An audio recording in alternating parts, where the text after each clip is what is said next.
As you go out on a freeway, you may have seen cows holding a picket that says, eat more chicken. Obviously, it's an advertisement by Chick-fil-A. I thought it was just a funny and brilliant advertisement at first, but after researching on meat, I thought it is something to think about.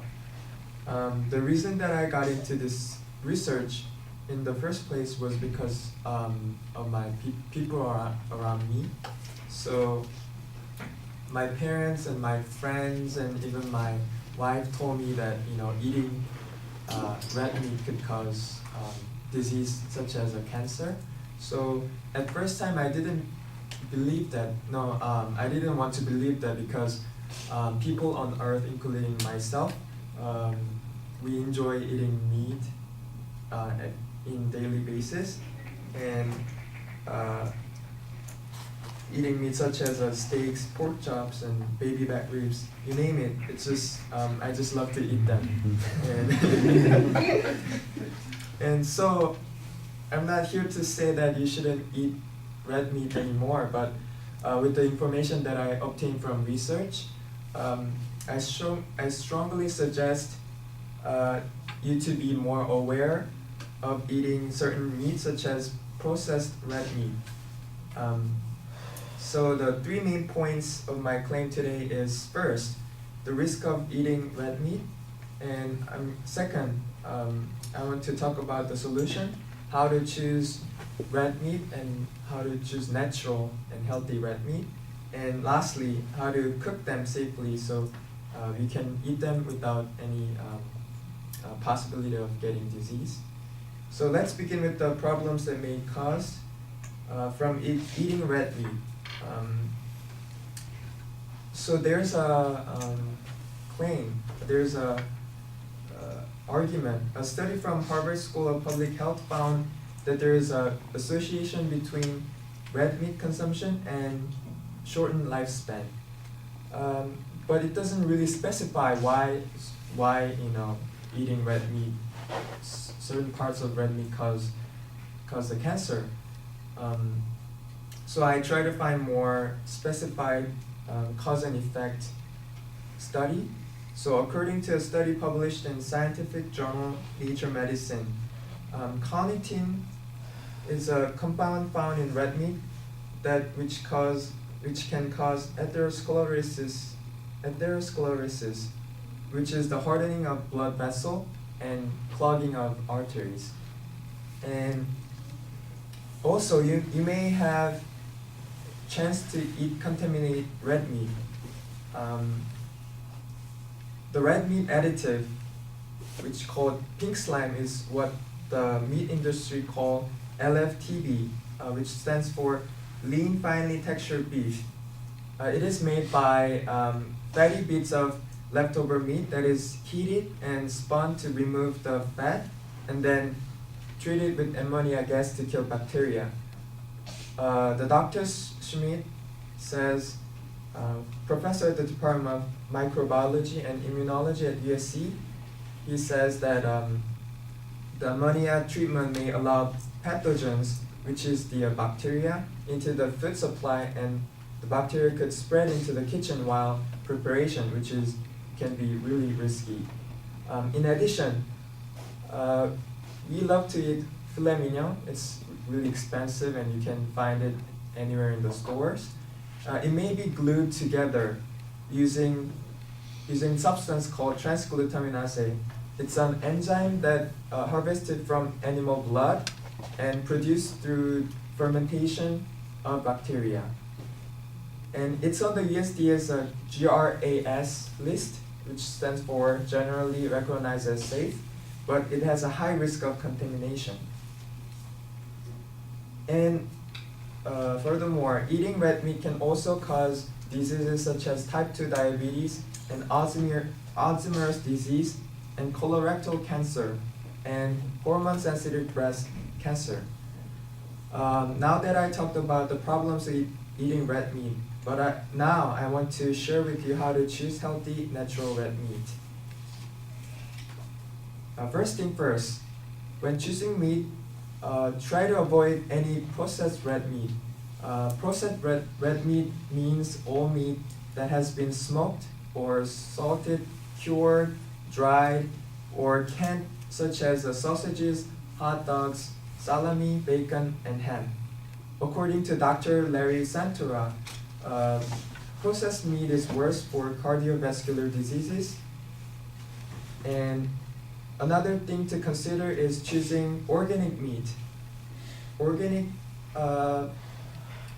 meat is in the category that the company has to use organic food for animal and no hormone or antibiotics, and the animals has to get the outside access and no contact with any chemicals or other substances. And you have options to choose grass-fed or grain-fed. Grain-fed is they're using animal to give corn or soy, which is not usual food for animal. And grass-fed is the natural source for natural food for the cows and animals. So the grass-fed meats is better and healthier. And you have 3 options to choose. There is a labeling that says prime, choice, select.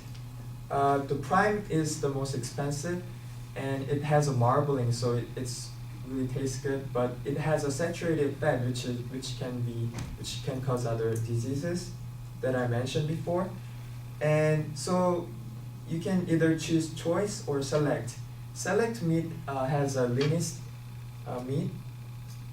Yeah, so I think it's the best choice. And look for those with the loin. For example, sirloin tip steak, top sirloin, or pork tenderloin, etc. Those meats are the most tender and leaner meats. Okay, since you know now about what meats to choose, now I want to share with you how to cook and eat safely. So you need to be careful when grilling red meat because it can cause substances that can cause cancer during the process. So I give you some tips. You can cook over medium heat or indirect heat to avoid flare-ups that could cause smoke, and the smokes that can be on the meat, and it creates substances that can cause cancer. And don't overcook meat. Well done meat contains more cancer-causing compound. And you can also marinate, reduce from HCA, which can also cause cancer.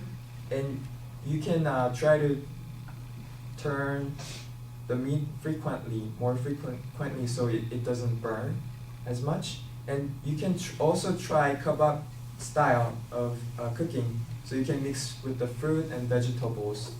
And also before you cook it, you can actually trim down some fat. So saturated fat is really bad for your health, and so you can trim it down before you eat. And you can also consider eating with other type of protein, such as poultry or fish, which is a white meat. According to the American Institute of Cancer Research, 3 ounces of red meat per day is recommended. So so you shouldn't eat red meat every day. You should try to eat other type of protein, such as natural protein like soy, tofu, or fish, white meat, such and such. So in conclusion, I talked about the problem of eating red meat and how to choose healthy and natural red meat. And finally, I talked about how to cook them safely. So let's enjoy our meat and be healthy. Thank you.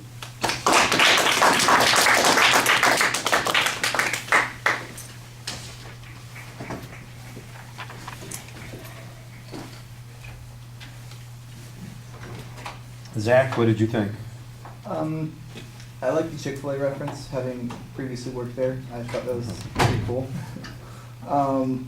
You did read from your cards for most of the entire speech, although you did, I could tell you were trying to look at the audience as much as you could. So, good job for trying on that. I liked your topic. It did sound a bit informative in some parts, although I could tell that there were like some areas where you were trying to be persuasive. But for a lot of it, it did sound kind of informative. I liked your, what's it called, intro of like your points, and your conclusion was pretty good, summing up everything. So, yeah. Okay.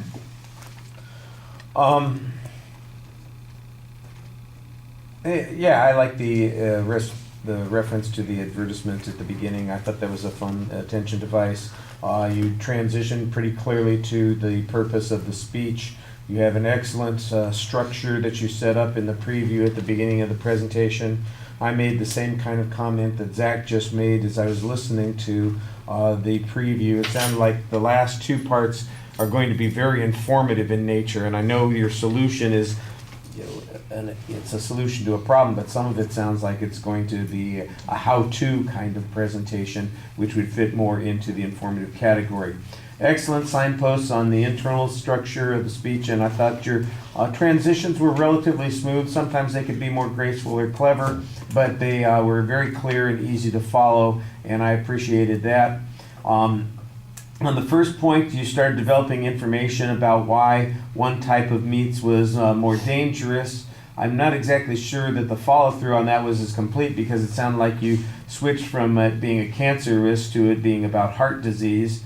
Then there was a discussion of the pink slime issue, which suggests that the primary problem is potential, I don't want to say contamination, I guess, in the process by which they do that. But you don't have any particular cases. We don't have any risk level that's going on there. It sounds a little bit iffy when it comes to proof as a consequence. And I think that that's the major criticism that I have of that part of the speech, is that the stuff where you're talking about what all the risks are needs, I think, a little bit more documentation. You talk about the reasons why those things might be risks without necessarily demonstrating that the risk exists. I did think when you got to the end on the third point, when you're talking about the different ways to cook it, you come back to some of those things that might be a risk. So for instance, the smoking and the contamination that might occur through that. I think that that needs to be developed a little bit earlier in the speech. The solutions, when you talk about them, they were, again, easy to follow. I thought that you did a good job speaking to the audience and trying to look at us up through that first point. And then once you got to the places where you were doing the solutions, there was a lot more reading. It seemed like you either didn't know the material quite as well, or you were trying so hard to get the details on how to prepare this or choose the meats correctly and then cook the meats correctly, that you kind of stopped being interested in us and started being more interested in that side topic. And I thought that was a little bit of a problem. But it's well organized, pretty good research, although I still think you could use a little bit more in a couple of places. And the delivery, eye contact got weaker as you went along. I thought that was a bit of a problem, but it was nicely put together. All right, thank you.